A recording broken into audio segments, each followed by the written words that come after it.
Manipulação. O que é manipulação? Para que serve a manipulação? Como pessoas, grupos ou sociedades inteiras são manipulados? Muita gente se preocupa sobre manipulação, fala de notícias manipuladas, pesquisas e muito mais. Pois bem, nesse vídeo vou falar sobre o que é manipulação, para quem serve e como se faz para manipular as pessoas. Sou Daniel e nesse canal eu explico ideias difíceis para você ter uma vida mais fácil. Inscreva-se para ser notificado sempre que tiver um vídeo novo. Vamos lá.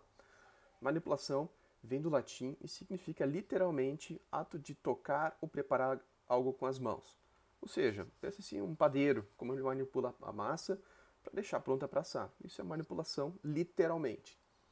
Mas esse vídeo não trata no sentido literal, e sim daquele mais pejorativo, que significa algo como influência negativa sobre o indivíduo ou grupo para levá-lo a alguma finalidade. Isso que é a manipulação, manipulação social, que faz com que você tenha uma influência negativa, mas muitas vezes sem que a vítima perceba, para que faça alguma coisa que não necessariamente é bom para essa pessoa. Tá? A manipulação normalmente é negativa, ela é pejorativa. Tá?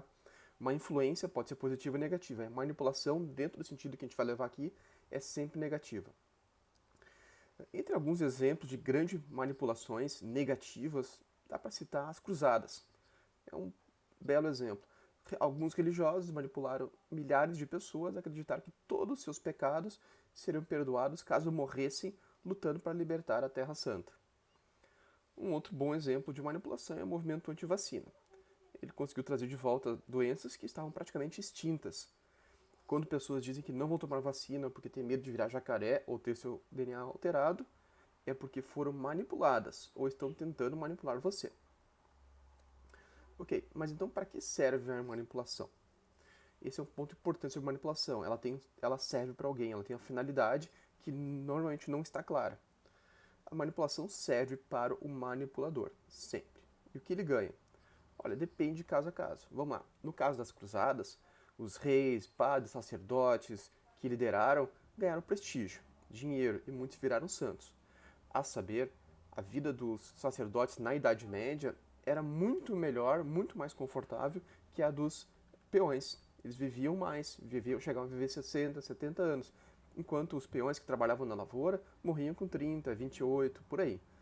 No caso do movimento anti-vacina, os cientistas que se colocaram contra vacinas, eles eram contratados por farmacêuticos para prestar consultoria. E faziam palestras, muitas palestras para mães preocupadas, escreviam livros sobre isso, eles ganhavam prestígio. Isso é um ponto importante sobre manipulação, no caso de ciência. A pessoa que fala contra a ciência, aquela pessoa que diz não existe aquecimento climático, essa pessoa ganha destaque. É incrível isso como acontece, mas dentro do mundo de hoje a gente tem normalmente uma polarização, então existem as pessoas que falam, todo mundo está falando a mesma coisa, por exemplo, aquecimento global, e aparece alguém lá, um cientista qualquer, que diz, não, não tem aquecimento global. Essa pessoa, normalmente, ela serve a seu próprio propósito.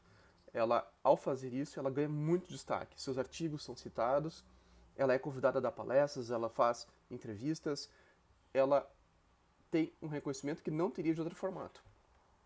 Um bom exemplo é como a gente vê hoje centenas de médicos, muitos competentes, médicos com uma boa experiência, defendendo tratamentos esquisitos, tratamentos sem nenhuma comprovação estatística contra o coronavírus. Eles podem dizer que querem salvar vidas, querem isso e aquilo, mas na verdade estão em busca de dinheiro e fama, como qualquer um de nós, aliás. Okay? Na maior parte do tempo são pessoas sérias. Elas foram manipuladas e elas estão tentando manipular as pessoas para venderem sua imagem. Então, quando o médico diz, olha, cloroquina, eu tratei tantas pessoas com cloroquina, assim, assado, e as pessoas se salvaram.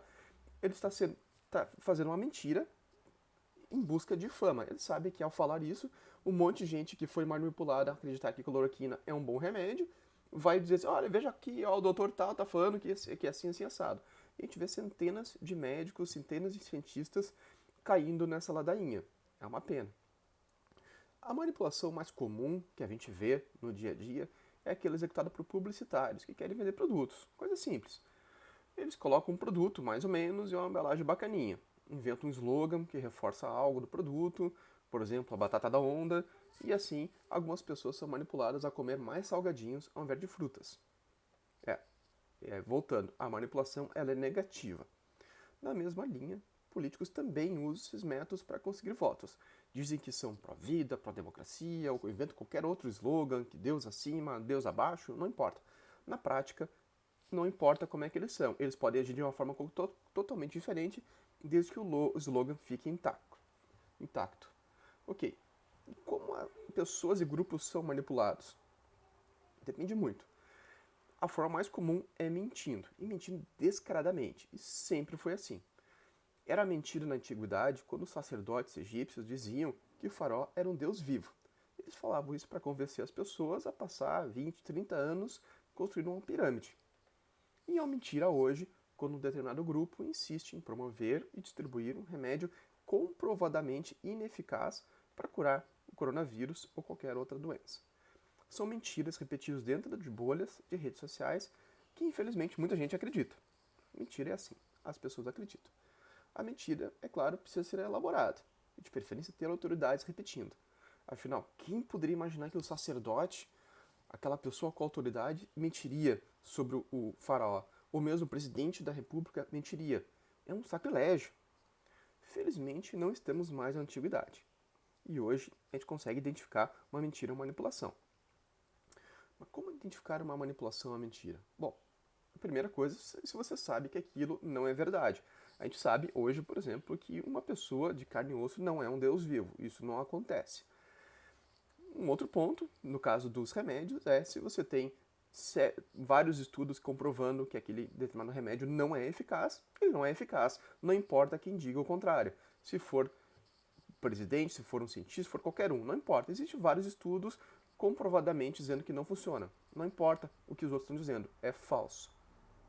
Bom, outro ponto da mentira. Ela tem perna curta. E se ela for repetida 1000 vezes, ela acaba ficando parecida com uma verdade. Pense no esforço dos publicitários em repetir um slogan. Esse é um ponto da mentira. Ela sempre é muito parecida, como as pessoas repetem. Quando as pessoas falam que elas não são contra aborto, elas são pró-vida, isso é uma forma, uma narrativa de contar. Não estou dizendo que isso é necessariamente uma mentira, mas quando ela se encaixa num slogan, ela normalmente é uma manipulação. Veja como exemplo, os apoiadores de Lula e Dilma repetem a mesma história sobre o impeachment de 2016, que foi absolutamente legal. Eles dizem que, embora tenha sido absolutamente legal, não houve crime. Ora, se o Congresso decidiu que houve crime, houve crime. Ponto final. É isso que está na lei. Então, não existe golpe. Existiu um impeachment legal. Você pode dizer que Dilma isso, Dilma aquilo, foi injustiçado, ok. E ela pode competir hoje nas urnas. Isso é uma outra questão. Outro ponto, outra mentira, é também como os apoiadores do presidente Bolsonaro costumam repetir exatamente a mesma narrativa para cada deslize do seu mito preferido. É impressionante, eles repetem as mesmas palavras o tempo todo. Por outro lado, um bom exemplo de algo que não entendemos é como as pessoas explicam os eventos que aconteceram no Brasil em junho de 2013. Milhões de pessoas foram à rua protestar e hoje, 8 anos depois, ninguém sabe dizer exatamente o que aconteceu. Quais foram os motivos? Cada pessoa saiu na rua por um motivo diferente, mas elas saíram na rua. E essa é a diferença entre mentira e verdade. A mentira ela é confortável, ela é fácil de repetir, ela é organizada, ela é fechadinha, ela é confortável, ela é muito bonitinha de falar. Todo mundo consegue repetir uma verdade, uma mentira. Já a verdade é o contrário, a gente não sabe, cada pessoa vai ver de um jeito. Algumas pessoas vão dizer que em junho de 2013 foi isso que aconteceu, com certeza. Outras pessoas vão dizer que foi aquilo, com certeza também. A realidade é uma anarquia que ninguém entende completamente, é um caos. E isso é um problema da gente entender como pessoa. Nós somos manipulados porque nós entendemos, nós gostamos de coisas mais confortáveis. A mentira é um conto de fadas, é muito redondinha, é muito certinha, e no final as pessoas vivem felizes para sempre. Já a verdade é uma confusão complicada, e no final todo mundo morre. Então, muda bastante. Na dúvida, se algo parece uma manipulação, verifique você mesmo os dados. Olha, deixa eu ver aqui essa questão da cloroquina. Vamos lá, vou verificar isso aqui. Verifique alguns estudos, se isso é importante para você. Pesquise em sites de estatística. A pessoa está falando sobre inflação, se essa pesquisa no IBGE, vai ver sobre o avanço da educação, veja no TCU se de fato está sendo investigado determinado político, veja lá na fonte. Não acredite no intermediário. O intermediário pode estar tentando manipular você. Ok, vamos lá. Manipulação sempre faz mal. Pessoalmente, eu acho estranho quando pessoas honestas e queridas repassam sem dó informações que sabem ser falsas. Quando elas fazem isso, elas estão sendo manipuladas com algum objetivo, e eu acho triste. Quando você repassa uma mentira, você está sendo manipulado. Muitas vezes elas sabem que a informação é falsa, mas elas repassam por honestidade, por querer concordar com aquilo. Elas pensam assim, se eu concordo com isso, como pode ser mentira? Se eles pensam assim, olha, Lula com certeza é bandido, então o filho dele deve ser um trilionário. Caramba, isso é mentira, você está sendo manipulado a falar do Lula, por exemplo, quando não deveria, não precisaria falar isso. Infelizmente, os criadores das mentiras, das manipulações que as pessoas costumam pensar, eles usam os vieses cognitivos que as pessoas têm. E eles montam as suas mentiras usando essas confirmações. Vamos lá. Se eu não gosto do PT, eu tenho uma tendência alta a achar que qualquer coisa sobre o Lula, qualquer coisa negativa sobre o Lula é verdade, mesmo que seja uma mentira cabeluda. Mas as pessoas usam essas tendências normais para transmitir sua mensagem. Nesse caso aqui é ficar antagonizando uma pessoa que nem está mais, nem deveria estar no cenário público, deveria estar presa. Existe, claro, pessoas que usam a manipulação, como os publicitários, de uma forma mais benigna. Ok, você comeu um salgadinho, mas você estava com fome, ok, você gosta de salgadinho, tudo bem. Mas também existe pessoas que fazem crime político assim. A gente tem, por exemplo, N casos de movimentos autoritários que começaram com mentiras, mentiras que pareciam muito simples. O nazismo, como a gente sabe, ele começou antagonizando alguns grupos dentro da Alemanha, dizendo que os judeus eram isso, os judeus eram aquilo, os judeus tinham causado a derrota na Primeira Guerra Mundial. E no final, a gente viu como eles conseguiram juntar todo um país para praticar uma guerra contra o mundo. Então, isso foi um crime político e começou com algumas mentiras, algumas fake news. Por isso a gente tem que ficar bem ciente que cada fake news pode estar servindo sim para um crime político lá mais adiante. Fato assim, a manipulação social ela é usada há muito tempo para enganar as pessoas e vai continuar acontecendo. O objetivo dela é tirar a liberdade e autonomia de cada um. Pessoalmente, e eu gostaria que você concordasse comigo, acho que a gente não precisa mais disso no século XXI. Temos internet, temos redes sociais, temos N fontes de informação, temos muitos cientistas por aí. Você concorda ou discorda? A gente não precisa desse tipo de mentirada, de manipulação por aí. Então, obrigado por assistir. Esse foi um vídeo sobre manipulação, em especial manipulação social. Espero que você tenha gostado. Curta, siga o canal e compartilhe com seus amigos.